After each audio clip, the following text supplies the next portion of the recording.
قال رسول الله صلى الله عليه وسلم আতানি আতিম মির রব্বি, আল্লাহর কাছ থেকে একজন ফেরেশতা আজকে আমার কাছে আসছে। আসার পর আমাকে খায়্যারানি বাইনা আন ইউদখিলা নিসফা উম্মতি আল জান্নাহ ওয়া বাইনা আশ-শাফাআহ, আমাকে দুটি বিষয়ে গ্রহণ করার ইচ্ছাধিকার দিয়েছেন। এক নাম্বার, আমি চাইলে আমার অর্ধেক উম্মত জান্নাতে প্রবেশ করাতে পারবো, সুবহানাল্লাহ। আর যদি চাই আমি সুপারিশ করতে পারবো, তবে দুইটা গ্রহণ করা যাবে না, যে কোনো একটা। হয়তো অর্ধেক উম্মত জান্নাতে নিব, না হয় সুপারিশ করব, দুইটা পারা যাবে না, একটা। হুজুর আপনি কোনটা নেবেন, অর্ধেক জান্নাতে নেবেন না সুপারিশ করবেন? আমাদের নবীজি বুদ্ধি করে বললেন, ইখতারতুশ শাফাআহ, আমি সুপারিশ করাটা গ্রহণ করে নিলাম, সুপারিশ করাটা গ্রহণ করে নিলাম। সহিহ মুসলিমের বর্ণনা 386 নম্বর হাদিস। قال رسول الله صلى الله عليه وسلم لكل نبي دعوة مستجابة دعا بها في أمته। সব নবীকে আল্লাহ তাআলা একটা দোয়া দিয়েছেন, এমন দোয়া দেই দোয়াটা করা মাত্রই সাথে সাথে দোয়া কবুল হয়ে যাবে। সব নবী তার উম্মতের ব্যাপারে দোয়াটা করেছেন, আল্লাহ কবুলও করেছেন, সুবহানাল্লাহ। আমাদের নবী বলেন, খাবাতু দাওয়াতি শাফাআতান লি উম্মতি ইয়াউমাল কিয়ামাহ। আর মুসান্নাফে ইবনে আবি শায়বার বর্ণনা, ইখতাবাতু দাওয়াতি শাফাআতান লি উম্মতি ইয়াউমাল কিয়ামাহ। সহিহ ইবনে হিব্বানের বর্ণনা, ইখতাবাতু দাওয়াতি শাফাআতান লি উম্মতি ইয়াউমাল কিয়ামাহ। আমাদের নবী বলেন, আমাকে আল্লাহ একটা স্পেশাল দোয়া দিয়েছেন, আমি দোয়াটা গোপন করে রাখছি, মুলতবি করে রাখছি। দুনিয়াতে দোয়াটা করি নাই, কিয়ামতের ময়দানে আমার উম্মতের জন্য সুপারিশ করার জন্য স্পেশাল দোয়াটা করব। দুনিয়া মাতা ওয়া খায়রু মাতা'id দুনিয়া আল মারআতুস সালিহা।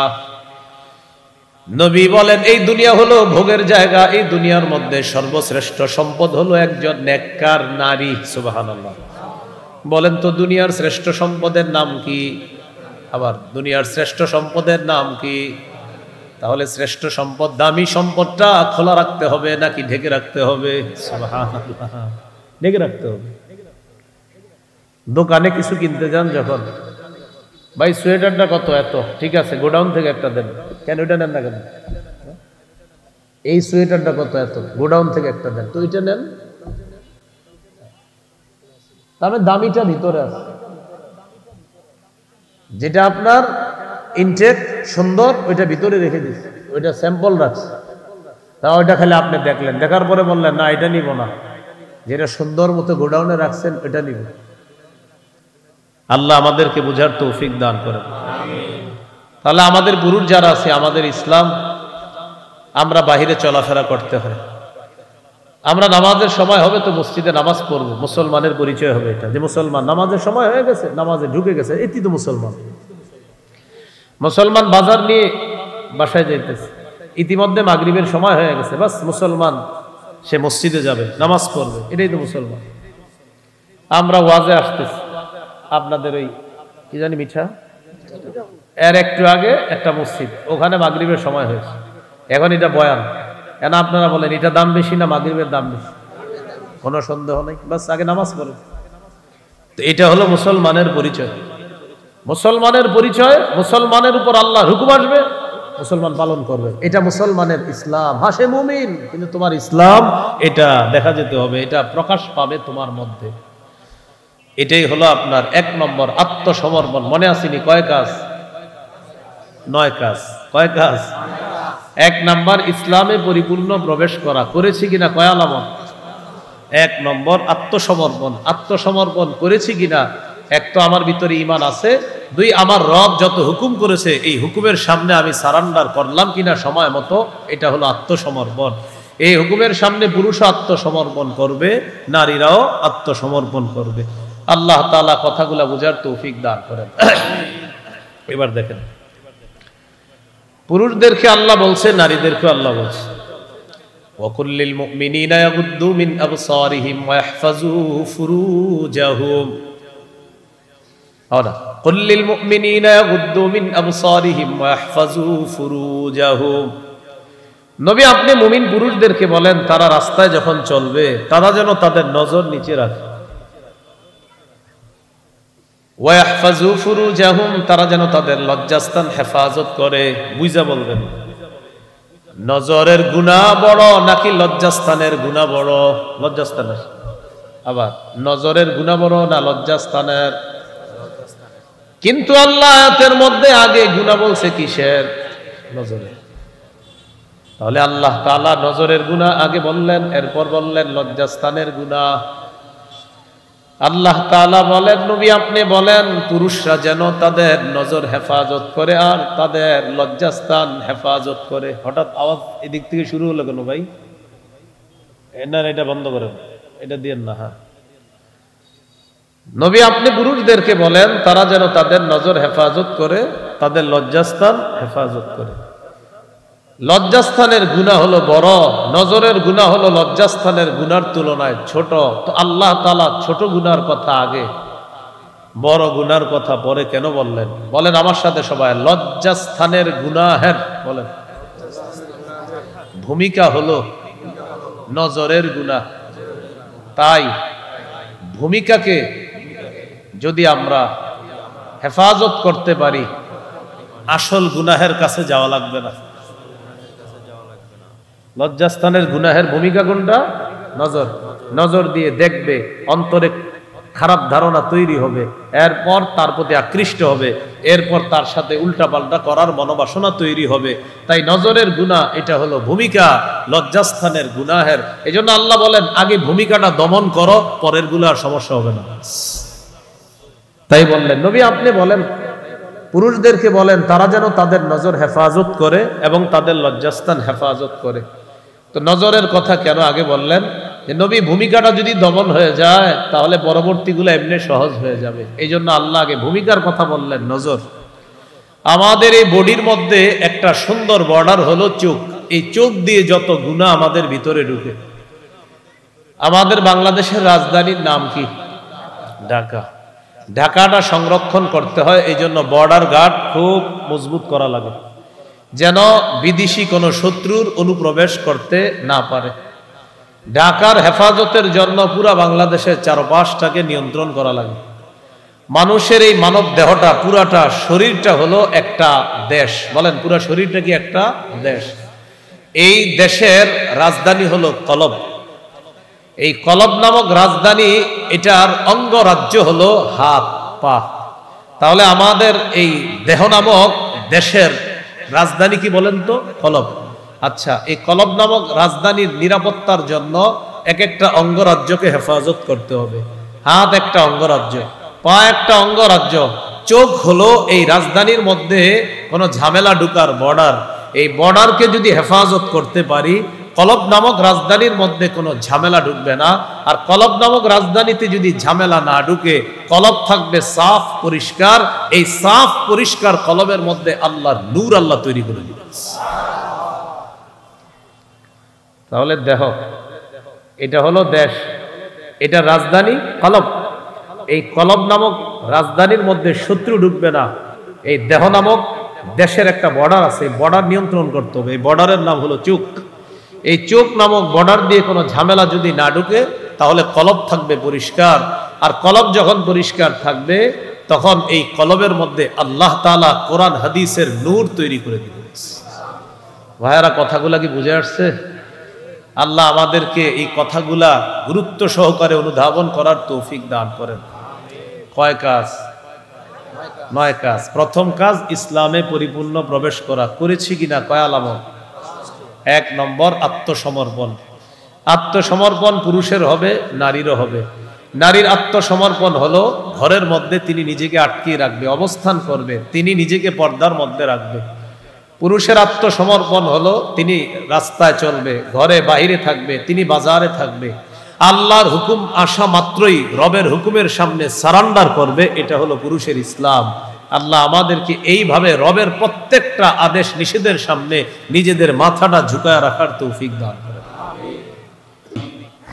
বলেন সব আমল ইখলাসের সাথে করা, এটা দ্বিতীয় আলামত। নাসাইর বর্ণনা 3140 নম্বর হাদিস। এই হাদিসের মধ্যে আসছে রাসূল সাল্লাল্লাহু আলাইহি সাল্লামকে প্রশ্ন করলেন, আরাআইতা রাজুলান গাজা ফি সাবিলিল্লাহি ইয়ালতামিসুল আজরা ওয়াদ যিকরা ফামা লাহু ইয়া রাসূলুল্লাহ। ইয়া রাসূলুল্লাহ, এক ব্যক্তি আল্লাহর রাস্তায় লড়াই করে, এই ব্যক্তির উদ্দেশ্য হলো দুইটা। এক নাম্বার, লোকটা আল্লাহর কাছ থেকে সওয়াব কামাই করবে। দুই নাম্বার, মানুষ যেন তাকে বড় বাহাদুর বলে, মানুষ যেন তাকে বলে সে বড় মুজাহিদ। এই দুই নিয়তে সে লড়াই করছে। এক নাম্বার সওয়াব কামাই করবে, দুই নাম্বার মানুষ তাকে বলবে বড় বাহাদুর। ফামা লাহু ইয়া রাসূলুল্লাহ, হুজুর সে কি সওয়াব পাবে? নবীজি বললেন, লা শাইআ লাহু, সে কিছুই পাবে না। আ'আদাহা সালাসা মাররাত, এই প্রশ্নটা আল্লাহ নবীকে 3 বার করলেন। নবী 3 বার বললেন, লা শাইআ লাহু, লা শাইআ লাহু, লা শাইআ লা, সে কিছুই পাবে না, সে কিছুই পাবে না, সে কিছুই পাবে না। হাদিসের শেষে নবী বলেন, ইন্নাল্লাহা লা ইয়াকবালু মিনাল আমাল ইল্লা মা কানা লাহু খালিসা। আল্লাহ তাআলা কোনো আমল ততক্ষণ কবুল করেন না যতক্ষণে আমলটা ইখলাসের সাথে না হয়। এবার আমরা সুন্দর দুইটা বাংলা শিখব। বলেন, খাঁটি, বিশুদ্ধ। কোনো আমল যদি আল্লাহর জন্য করা হয়, এই আমলকে খাঁটি আমল বলে। উক্ত আমলটি যদি নবীর তরিকা অনুযায়ী করা হয়, সে আমলকে বিশুদ্ধ আমল বলে। আল্লাহর জন্য করলে খাঁটি, নবীর তরিকা অনুযায়ী করলে বিশুদ্ধ। তাহলে এক অংশ আমি, বাকি অংশ আপনারা। আল্লাহর জন্য আমল করলে এটাকে কি হবে? নবীর তরিকা অনুযায়ী করলে। কোন আমল যদি 2 গুণওয়ালা হয়, খাঁটি হয় এবং বিশুদ্ধ হয়, একটা আমল গুণ 2টা, খাঁটি বিশুদ্ধ। আমল একটা, গুণ 2টা একসাথে হয়েছে, খাঁটিও বিশুদ্ধ, সাথে সাথেই আমল আল্লাহ কবুল করে। এই দুইটা বাংলা মুখস্থ রাখেন, খাঁটি বিশুদ্ধ। আপনি সারা জীবন যা করবেন মাথায় রাখবেন, আল্লাহর জন্য করছি কিনা, হ্যাঁ খাঁটি। নবীর তরিকা অনুযায়ী করলাম কিনা, হ্যাঁ বিশুদ্ধ। তাহলে আল্লাহর জন্য না করলে আমল আল্লাহ তাআলা কবুল করেন না। এ হলো নাসাইর বর্ণনা। ইখলাসের সাথে যদি এই রাধারবাড়ি এলাকা থেকে আপনি নিয়ত করেন, আল্লাহ আমি শহীদ হব, সত্যি সত্যি আপনার নিয়ত, আল্লাহ বাংলাদেশে কখনো যদি মুফতি সাহেবরা ফতুয়া দেয় জিহাদ ফরজ, আমি শহীদ হব মাওলা। আল্লাহ এই দেশের সরকার যদি ব্যবস্থা করে দেয় ফিলিস্তিন যাওয়ার, আমি ফিলিস্তিন গিয়ে শহীদ হব, সত্যি সত্যি আপনার এই নিয়ত। সহিহ মুসলিমের বর্ণনা 1909 নম্বর হাদিস। قال رسول الله صلى الله عليه وسلم من سأل الله الشهادة بصدق بلغه الله منازل الشهداء وإن مات على فراشه। নবীজি বলেন, কোন ব্যক্তি যদি ইখলাসের সাথে শহীদের নিয়ত করে, শাহাদাতের নিয়ত করে, এই ব্যক্তি যদি রাদারবাড়ি এলাকার মধ্যেও মারা যায়, তার বিছানার মধ্যেও যদি লোকটা মারা যায়, আল্লাহ তাআলা তার বিশুদ্ধ নিয়তের কারণে, খালেস নিয়তের কারণে আল্লাহ তাআলা ওই ব্যক্তিকে শহীদদের মর্যাদায় পৌঁছায় দেয়। তাহলে ইখলাসের সাথে আমলের দাম কম না অনেক বেশি? কয় কাজ? 1 নাম্বার ইসলামে প্রবেশ করা, করেছি কিনা কয় আলামত? 1 নাম্বার আত্মসমর্পণ, 2 নাম্বার ইখলাস, 3 নম্বর বিশুদ্ধ আকীদা। কি বলেন তো? বলেন, আকীদায় শিরিক থাকা যাবে না, বেদাত থাকা যাবে না। তাহলে শিরকি আকীদা রাখা যাবে না, আর বেদাতি আকীদা রাখা যাবে না। সূরা লুকমানের 13 নম্বর আয়াতে আল্লাহ বলেন, وَإِذْ قَالَ لُقْمَانُ لِابْنِهِ وَهُوَ يَعِظُهُ يَا بُنَيَّ لَا تُشْرِكْ بِاللَّهِ إِنَّ الشِّرْكَ لَظُلْمٌ عَظِيمٌ। ওই সময়কে স্মরণ করুন যখন লোকমান তার সন্তানকে বললেন, প্রিয় সন্তান তুমি শিরিক করো না, শিরিক মহা জুলুম, শিরিক মহা পাপ। সূরা মাঈদার 72 নম্বর আয়াত আল্লাহ তাআলা বলেন, ইন্নাহু মান ইউশরিক বিল্লাহ ফাকাদ হারামাল্লাহু আলাইহিল জান্নাহ ওয়া মাওয়াহুন নার ওয়া মা লিয-যালিমিনা মিন আনসার। যে ব্যক্তি আল্লাহর সাথে শিরিক করে এই অবস্থায় যদি সে মারা যায়, তার ঠিকানা হলো জাহান্নাম। আল্লাহ তার জন্য জান্নাত হারাম করে দেয়। একদিন নবীজি বলেন, আজকে একজন ফেরেশতা আমার কাছে আসছে। নবীজি বলেন, ক্বালা রাসূলুল্লাহ সাল্লাল্লাহু আলাইহি ওয়াসাল্লাম, আতানি আতিম মির রাব্বি, আল্লাহর কাছ থেকে একজন ফেরেশতা আজকে আমার কাছে আসছে। আসার পর আমাকে খায়্যারানি বাইনা আন ইউদখিলা নিসফা উম্মতি আল জান্নাহ ওয়া বাইনা আশ-শাফাআহ, আমাকে দুটি বিষয়ে গ্রহণ করার ইচ্ছাধিকার দিয়েছেন। এক নাম্বার, আমি চাইলে আমার অর্ধেক উম্মত জান্নাতে প্রবেশ করাতে পারবো, সুবহানাল্লাহ। আর যদি চাই আমি সুপারিশ করতে পারবো, তবে দুইটা গ্রহণ করা যাবে না, যে কোনো একটা। হয়তো অর্ধেক উম্মত জান্নাতে নিব, না হয় সুপারিশ করব, দুইটা পারা যাবে না, একটা। হুজুর আপনি কোনটা নেবেন, অর্ধেক জান্নাতে নেবেন না সুপারিশ করবেন?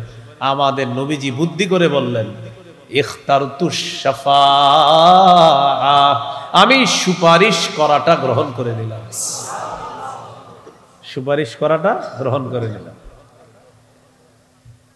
সহিহ মুসলিমের বর্ণনা 386 নম্বর হাদিস। ক্বালা রাসূলুল্লাহ সাল্লাল্লাহু আলাইহি ওয়াসাল্লাম, লিকুল্লি নাবিয়্যিন দাওয়াতুন মুস্তাজাবা দাআ বিহা ফি উম্মতিহি।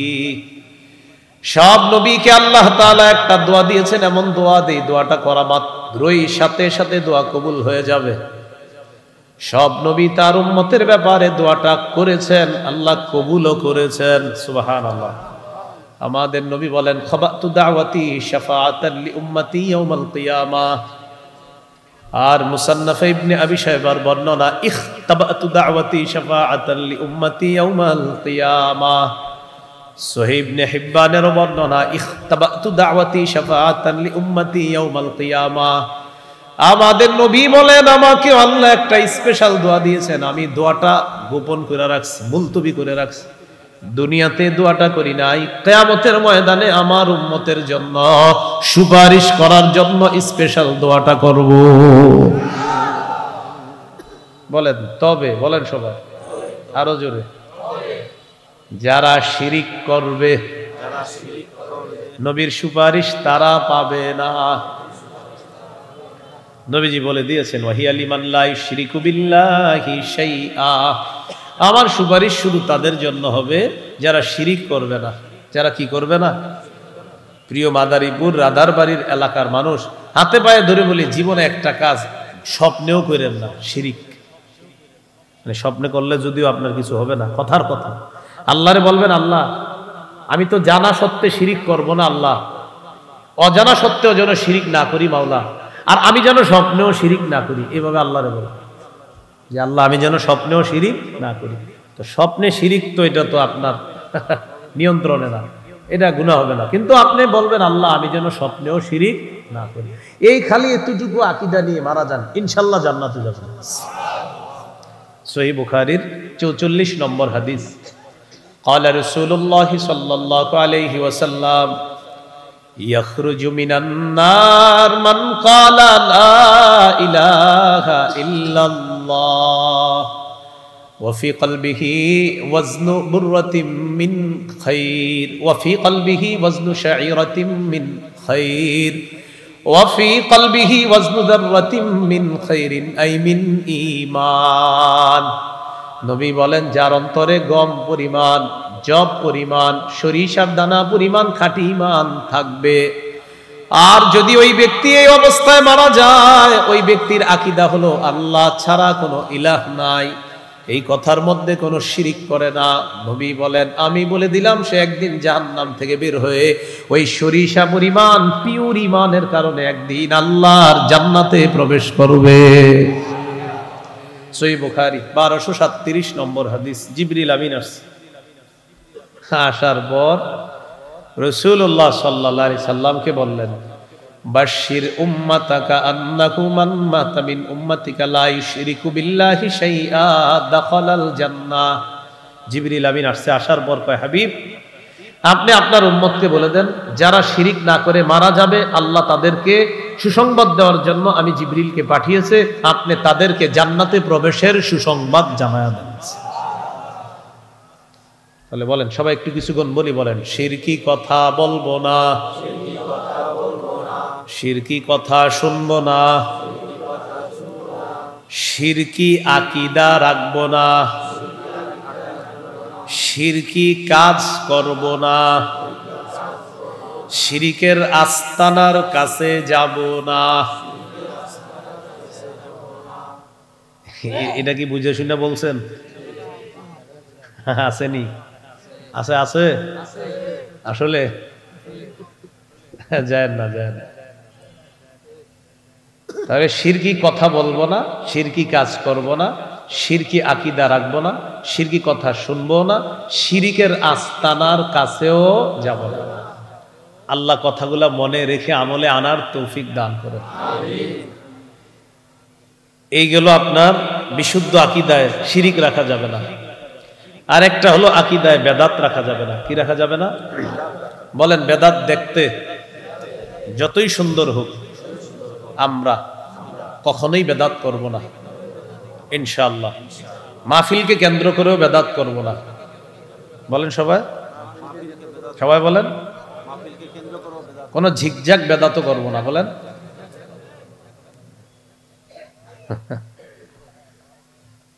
আল্লাহ বুঝার তৌফিক দান করেন।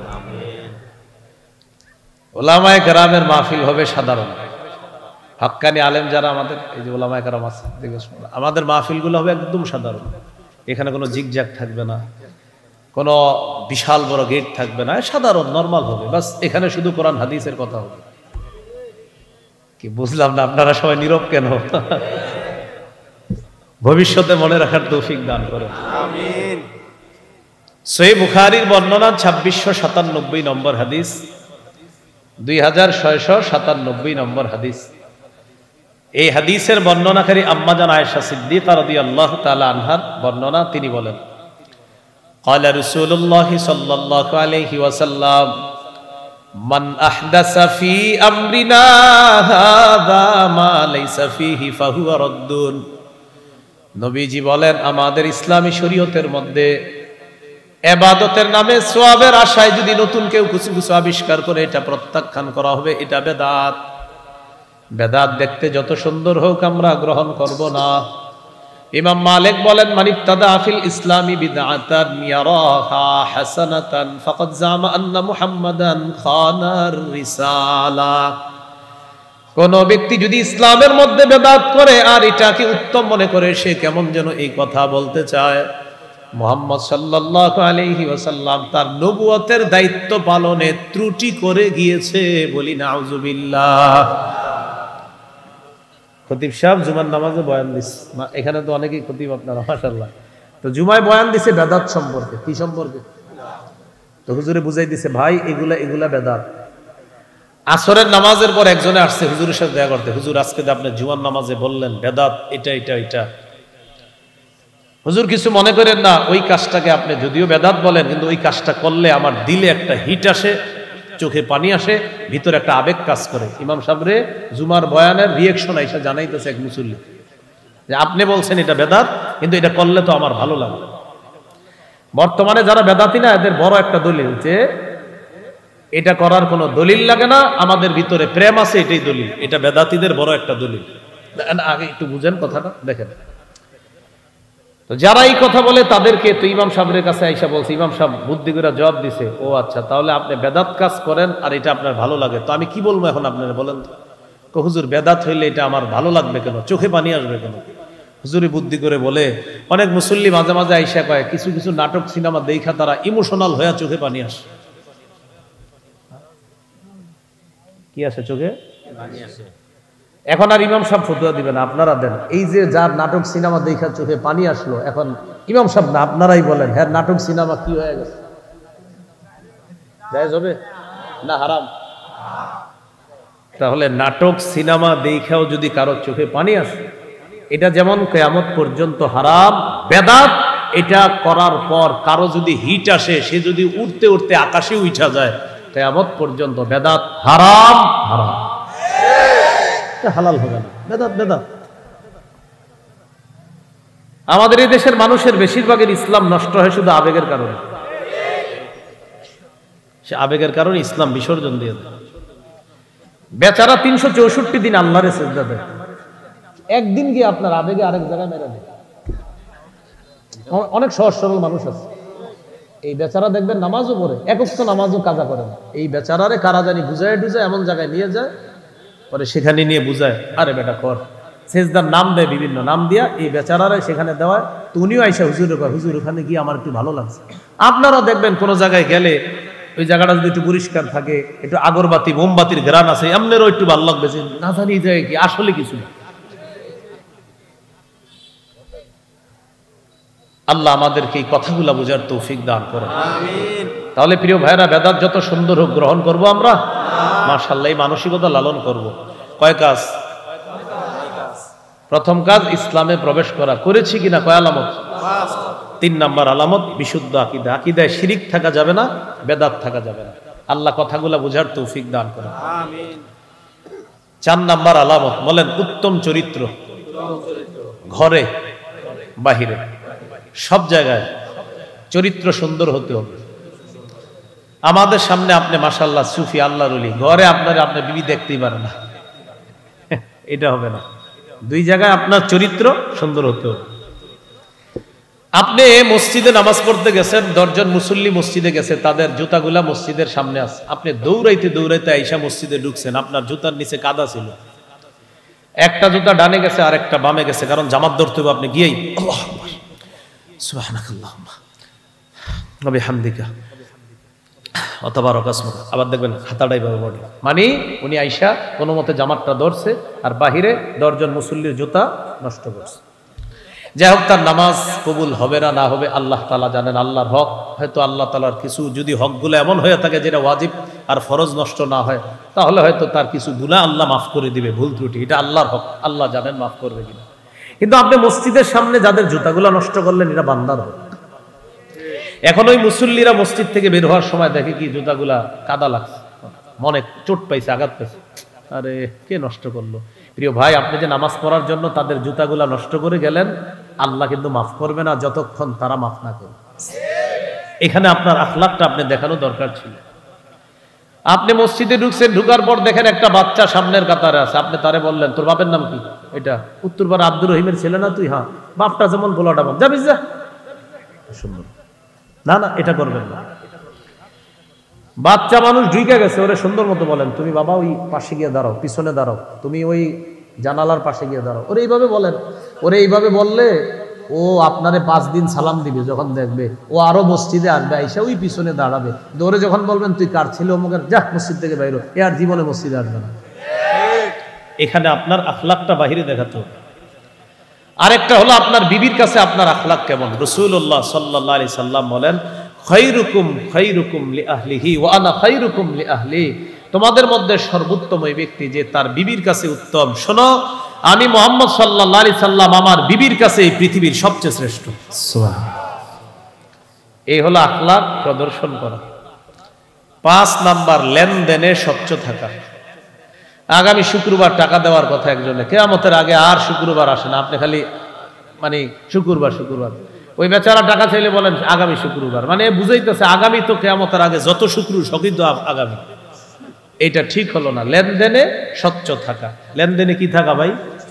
এই 5টা আলামত যদি আপনার মাঝে থাকে, বোঝা যাবে আপনি ইসলাম পরিপূর্ণভাবে পালনের চেষ্টা করেন।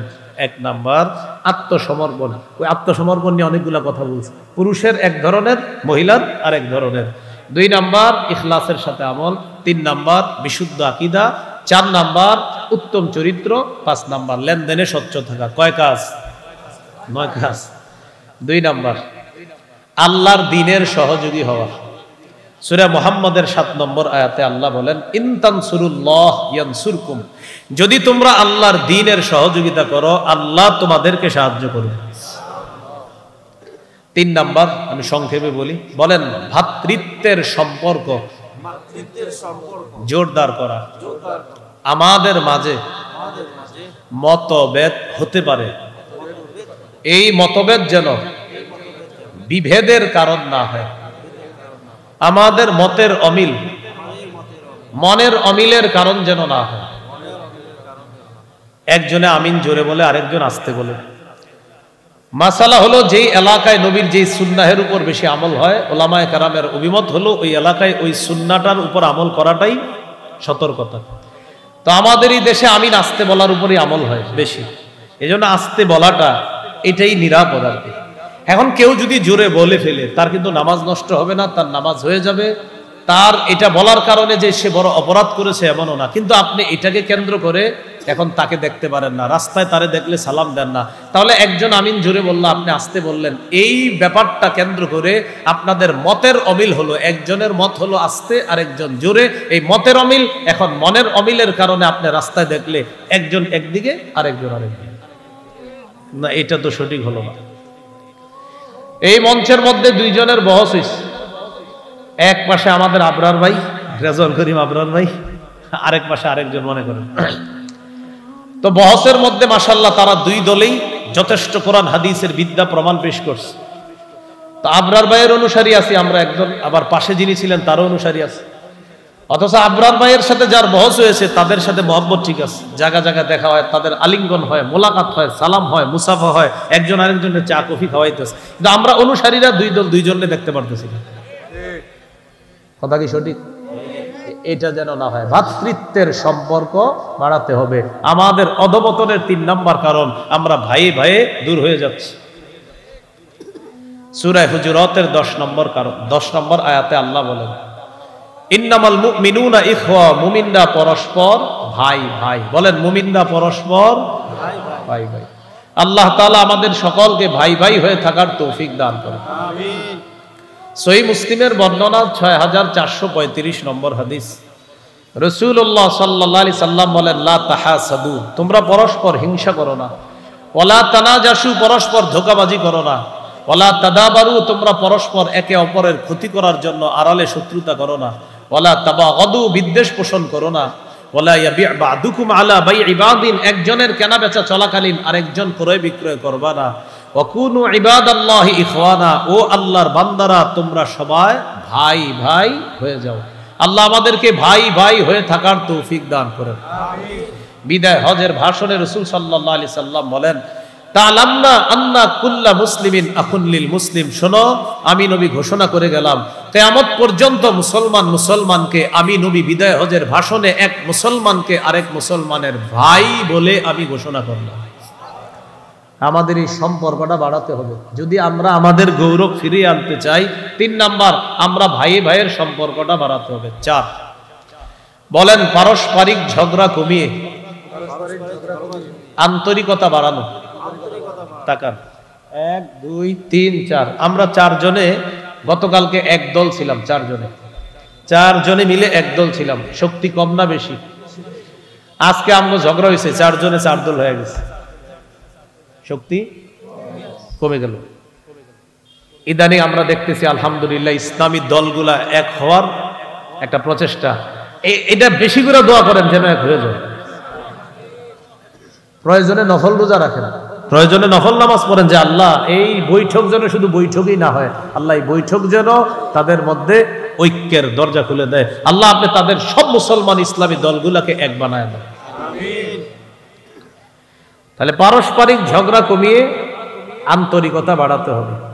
আল্লাহ তাআলা বলেন, ওয়া আতিউল্লাহা ওয়া রাসূলাহু ওয়া লা তানাযাউ ফাতাফশালু ওয়া তাযহাবা রিহুকুম।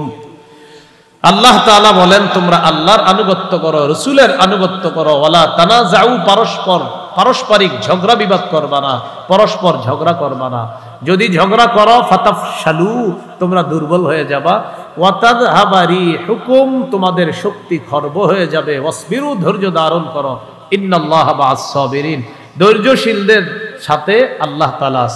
সূরা আনফালের ৪৬ নম্বর আয়াতে আল্লাহ তাআলা বলেন, তোমরা আল্লাহর আনুগত্য করো, রাসূলের আনুগত্য করো। ওয়ালা তানাজাউ, পরস্পর ঝগড়া করো না, যদি করো ফাতাফশালু, তোমরা দুর্বল হয়ে যাবে। ওয়াতাযহাবারি হুকুম, তোমাদের শক্তি খর্ব হয়ে যাবে।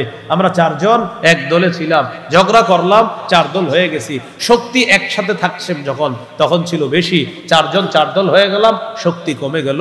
এটা আমাদের অধপতনেরও একটা কারণ। তাই আমাদের 4 নাম্বার কাজ, পারস্পরিক ঝগড়া কমিয়ে আন্তরিকতা বাড়াতে হবে। রাসূলুল্লাহ সাল্লাল্লাহু আলাইহি সাল্লাম বলেন, কিছু ক্ষেত্রে ঝগড়া করার যদি প্রয়োজনও থাকে তাও ঝগড়া ছাইরা দিও, ঝগড়া করো না। নবীজি বলেন, আনা জাইমুন বিবাইতিন ফি রাবাজিল জান্নাহ লিমান তারাকাল মিরা ওয়া ইন কানা মুহিক্কা। আবু দাউদ 4800 নম্বর হাদিস। যে ব্যক্তি ঝগড়া সঠিক হওয়া সত্ত্বেও ঝগড়া পরিহার করে, মানে ঝগড়াটা এই জায়গায় রাইট আছে করাটা, এরপরও পরিহার করে, আমি নবী জান্নাতের সীমানার মধ্যে তার জন্য একটা ঘরের জিম্মাদার হয়ে গেলাম। সুবহানাল্লাহ। 5 নাম্বার বলেন দুনিয়ার বিলাসিতা বর্জন করা। বলেন আমরা হালাল ভাবে দুনিয়া কামাবো, আখেরাত সামনে রেখে। দুনিয়া কামাই করতে গিয়ে আখেরাত ভুলে যাওয়া মানে দুনিয়ার বিলাসিতায় মত্ত হওয়া। তাহলে দুনিয়া হালাল ভাবে কামাই করবেন, সমস্যা নেই, কিন্তু আখেরাত সামনে রাখা। বলেন সাধারণত 8টা জিনিস আমাদেরকে আল্লাহর থেকে, রসুল থেকে, আখেরাত থেকে দূরে সরায়া দেয়। সূরা তাওবার 24 নম্বর আয়াতে আল্লাহ বলেন, ইন কানা আবাউকুম ওয়া আবনাউকুম ওয়া ইখওয়ানুকুম ওয়া আজওয়াজুকুম ওয়া আশিরাতুকুম ওয়া আমওয়ালুন ইকতারাফতুমুহা ওয়া তিজারাতুন তাখশাউনা কাসাদাহা ওয়া মাসাকিনু তারদাউনাহা আহাব্বা ইলাইকুম মিনাল্লাহ ওয়া রাসূলিহি। আল্লাহ বলেন, যদি তোমাদের মা বাবা, যদি তোমাদের সন্তান, যদি তোমাদের স্ত্রী, যদি তোমাদের ভাই বোন, যদি তোমাদের পরিবার, যদি তোমাদের সম্পদ, যদি তোমাদের ব্যবসা, যদি তোমাদের বাসস্থান আল্লাহর চেয়ে বেশি প্রিয় হয়, রসুলের চেয়ে বেশি প্রিয় হয়, জিহাদের চেয়ে বেশি প্রিয় হয়, অপেক্ষা করো আযাবের। বলেন নাউযুবিল্লাহ। তাহলে দুনিয়া কামাই করা দোষণীয় না, কিন্তু আখেরাত ভুলে যাওয়া দোষণীয়। রাসূলুল্লাহ সাল্লাল্লাহু আলাইহি সাল্লাম বলেন, লাউ কানাতিদ দুনিয়া তা'দিলু ইনদাল্লাহি জানাহা বাউদাতিন মা সাকা ফিহা কাফিরান শারবাতা মা। এই দুনিয়ার মূল্য যদি আল্লাহর কাছে মাছির ডানা পরিমাণ হতো, আল্লাহ তাআলা একজন কাফেরকে এক ঢোক পানি পান করতে দিতেন না। 6 নাম্বার গুরুত্বপূর্ণ কথা, বলেন অধিকার আদায়ের লড়াই অব্যাহত রাখা। মুসলমানদের জোরে জোরে জোরে, মুসলমানদের অধিকার আদায়ের লড়াইয়ের নাম পবিত্র জিহাদ। বলেন বলেন তো মুসলমানদের অধিকার আদায়ের লড়াইয়ের নাম কি? এটা অব্যাহত রাখা। জিহাদের নাম শুনলে মানুষ এখন ইন্না লিল্লাহ, কি বলে? ইন্না লিল্লাহ, এটা কি বলে? ওই যে আমাদের মস্তিষ্কে উল্টা পাল্টা ঢুকানো হয়ে গেছে, এখন এটা শুনলে তো ইন্না লিল্লাহ হবে। ওলামা হযরত এখানে আছে, আমি তাদের কাছে আরজ রাখবো, তারা যেন জুমার মিম্বরে প্রথম 13 বছরটা মুসলমানদের মস্তিষ্কে ঢুকায়। নবীজির নবুয়তের প্রথম 13 বছর মস্তিষ্কে ঢুকাতে হবে। মুসলমানদের মস্তিষ্কে এটা তৈরি করতে হবে যে 13 বছর নবী শুধু সন্ত্রাসী সহ্য করছে, তার উপর সন্ত্রাসী আক্রমণ হয়েছে। 13 বছর পর সূরা হজের 39-40 আয়াতে আল্লাহ বলেন, উযিনা লিল্লাযীনা ইউকাতালুনা বিআন্নাহুম যুলিমু। অনেক সহ্য করছেন, আর না, এবার জিহাদের মাধ্যমে পাল্টা জবাব দেন। সন্ত্রাসী 13 বছর হলো, জিহাদের মাধ্যমে ওই সন্ত্রাস দমনের বিধান আল্লাহ দিলেন। ওই 13 বছর আগে আলোচনা করতে হবে। সুশীলরা কি করে? টেলিভিশনের টক শোতে গিয়ে নবীর 10 বছরের জীবনীটা আলোচনা করে বলে, এই নবী নাকি শান্তির নবী, উনি তরবারি নিয়ে জিহাদে গেছে। সুশীলরা কি করে? 10 বছরের আলোচনাটা করে মদিনার জীবনের। আপনি বলবেন, প্রিয় সুশীল, আগে 13 বছরের আলোচনাটাও করেন। সুশীল করবে না কেন? যদি করে তার প্রেতাত্মা আবু জাহেল উতবা সাহেবাদের পরিচয় পেয়ে যাবে। এই জন্য ওই অংশটা করে না। এই জন্য মসজিদের মিম্বার থেকে মানুষের মাথায় প্রথম 13 বছর ঢুকাতে হবে, এরপর 10 বছরের বিধান কথা বলতে হবে। অধিকার আদায়ের লড়াই জিহাদ।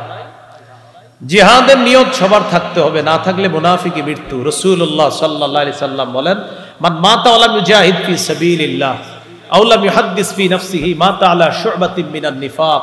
কেউ যদি মারা যায় আর জিহাদের নিয়ত না করে অথবা জিহাদ না করে বা জিহাদের সংকল্প না করে, সে মুনাফিকই মৃত্যুবরণ করবে। আমাদের সকলের মনে জিহাদের নিয়ত থাকতে হবে।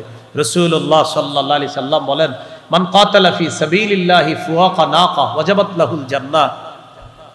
একবার, দুইবার, উটের দুধ দুইবার এইভাবে পান করতে যতটুকু সময়ের প্রয়োজন, এই পরিমাণও যদি কেউ ইখলাসের সাথে জিহাদ করে, জান্নাত ওয়াজিব হয়ে যাবে। 7 নাম্বার বলেন, একজন যোগ্য শাসক আল্লাহর কাছ থেকে চেয়ে নিতে হবে। একজন যোগ্য শাসক আল্লাহর কাছ থেকে কি করতে হবে? চেয়ে নিতে হবে। যোগ্য শাসকের মৌলিক গুণ হবে 4টা। কয়টা? সূরা হজের 41 নম্বর আয়াতে আল্লাহ বলেন, আল্লাযীনা ইম্মাক্কান্নাহুম ফিল আরদ আকামুস সালাহ ওয়া আতাউজ যাকাহ ওয়া আমারু বিল মারুফ ওয়া নাহাউ আনিল মুনকার। আমি যাদেরকে রাষ্ট্রীয় ক্ষমতায় বসাই, 1 নাম্বার কাজ হবে নামাজ কায়েম করা, 2 নাম্বার যাকাতের বিধান চালু করা, 3 নাম্বার সৎ কাজের আদেশ করা, 4 নাম্বার অসৎ কাজের নিষেধ করা। আপনাদের উদ্দেশ্যে আমার 3টা আরজ, আপনারা অতিরিক্ত 2 রাকাত নফল পড়ে 3টা দোয়া করবেন আল্লাহর কাছে। কয়টা দোয়া? 1 নাম্বার বলেন, আল্লাহ বাংলাদেশে কিয়ামতের আগে আর যেন কোন নারী প্রধান না হয়। সবাই জোরে বলেন, কেন? আরো জোরে, আরো জোরে। ক্বালা রাসূলুল্লাহ সাল্লাল্লাহু আলাইহি ওয়াসাল্লাম, লা ইউফলিহা কওমুন ওয়াল্লাউ আমরাহুম ইমরাআতান। বুখারীর বর্ণনা, নবী বলেন, ওই জাতি কিছুতেই সফল হবে না যেই জাতি তাদের নেতৃত্বে কোন নারীকে বসায়া দেয়। 2 নাম্বার দোয়া করবেন, বলেন, আল্লাহ মরার আগে বাংলাদেশে শরিয়া আইন দেখে যেতে চাই। শরিয়া আইন চায় না তারা কোন না কোন অপরাধে, অপরাধী যারা, চোর শরিয়া আইন চায় না, হাত কাটা যাবে। দর্শক শরিয়া আইন চাইবে না, তাকে পাথর মেরে হত্যা করা হবে। শরিয়া আইন চাইবে না আমাদের দেশের তথাকথিত কিছু নাস্তিক টাইপের মানুষ, শরিয়া আইন হলেই তাদের নাস্তিকতা বন্ধ হয়ে যাবে। এই জন্য শরিয়া আইন চায় না তারা কোন না কোন অপরাধে অপরাধী যারা। এটা দেয়ালে গেঞ্জির মধ্যে লিখে রাখবেন, শরিয়া আইন চায় না তারা কোন না কোন অপরাধে অপরাধী যারা। 3 নাম্বার দোয়া করবেন, এটা আল্লাহ 4 গুণওয়ালা একজন শাসক আপনি দিয়ে দেন। ওই সূরা হজের 41 নম্বর আয়াতে যেটা। 8 নাম্বার সূরা ব্যবস্থার গুরুত্ব বাড়ানো। এটা মসজিদে উলামায়ে কেরাম সূরা ব্যবস্থার ফজিলত সম্পর্কে বুঝাতে হবে জাতিকে। 9 নাম্বার সর্বশেষ, শত্রুকে শত্রু মনে করা, বন্ধু মনে করা যাবে না। কিন্তু আমাদের বদভ্যাস, এক শত্রু ছেড়ে আরেকটাকে ধরি আমরা। এক শত্রু ছেড়ে আরেকটা ধরা মানে বৃষ্টি থেকে বাঁচার জন্য ঝর্ণার নিচে আইসা দাঁড়ানো। কিসের নিচে আইসা দাঁড়ানো? কোত্থেকে? কই আইসা দাঁড়াইছি?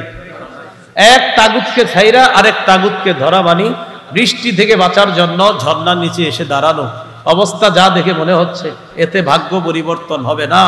ইসলামী খেলাফত ছাড়া মুসলমানদের ভাগ্য চূড়ান্ত পরিবর্তন হবে না, হতে পারে না। এটা শোনা কথা। এই জন্য শত্রুকে শত্রু মনে করা, বন্ধু মনে করার কোনো সুযোগ নাই। সূরা মায়েদা 51 নম্বর আয়াত, 6 নম্বর পারা, 16 নম্বর পৃষ্ঠার একদম শুরু আয়াতটা, ইয়া আইয়ুহাল্লাযীনা আমানু লা তাত্তাখিযুল ইয়াহুদা ওয়ান নাসারা আউলিয়া বা'দুহুম আউলিয়াউ বা'দ। হে ঈমানদারগণ, ইহুদি খ্রিস্টানদেরকে অভিভাবক বানায় না, তারা একে অপরের অভিভাবক, বন্ধু। ঈমানদারের অভিভাবক হলেন আল্লাহ। সূরা বাকারা 257 নম্বর আয়াত, 3 নম্বর পারা, 2 নম্বর পৃষ্ঠা। আল্লাহ বলেন, আল্লাহু ওয়ালিয়্যুল্লাযীনা আমানু, ঈমানদারদের অভিভাবক হলেন আল্লাহ। এই কথাগুলো আমরা সবাই যেন বুঝতে পারি, গুরুত্ব সহকারে অনুধাবন করার তৌফিক দান করেন। মন দিয়ে শুনেন। 1 নম্বর, ইসলামে পরিপূর্ণ প্রবেশ করা। 2 নম্বর, আল্লাহর দ্বীনের সাহায্য করা। 3 নম্বর, ভ্রাতৃত্বের সম্পর্ক জোরদার করা। 4 নম্বর, পারস্পরিক ঝগড়া কমানো। 5 নম্বর, দুনিয়ার বিলাসিতা বর্জন করা। 6 নম্বর, অধিকার আদায়ের লড়াই অব্যাহত রাখা। 7 নম্বর, যোগ্য একজন শাসক আল্লাহর কাছ থেকে চেয়ে নেওয়া। 8 নম্বর, শুরা ব্যবস্থার গুরুত্ব, মসজিদের ভিত্তিক আলোচনা, জুমার আলোচনার মাধ্যমে সচেতনতা তৈরি করতে হবে শুরা ব্যবস্থার কতটা গুরুত্ব। 9 নম্বর, শত্রুকে শত্রু মনে করা, তাদেরকে বন্ধু মনে না করা। এক শত্রু ছেড়ে আরেক শত্রু ধরা, এটা নির্বুদ্ধিতার পরিচয়, এটা বোকামির পরিচয়। বৃষ্টি থেকে বাঁচার জন্য ঝর্ণার নিচে আসা দাঁড়ানো, এটা যেমন বোকামি। এক তাগুত ছেড়ে আরেক তাগুত ধরা, এটা আরেকটা বোকামি। মুসলমানদের চূড়ান্ত শান্তি আসার একমাত্র উপায় খেলাফত ব্যবস্থা। এই ব্যবস্থা ফিরিয়ে আনতে হলে আমার পড়াশোনায় এই 9টি করণীয় বললাম। আল্লাহ তাআলা আমাদের সকলকে করণীয়গুলা করার তৌফিক দান করেন, বর্জনীয়গুলা বর্জন করার তৌফিক দান করেন।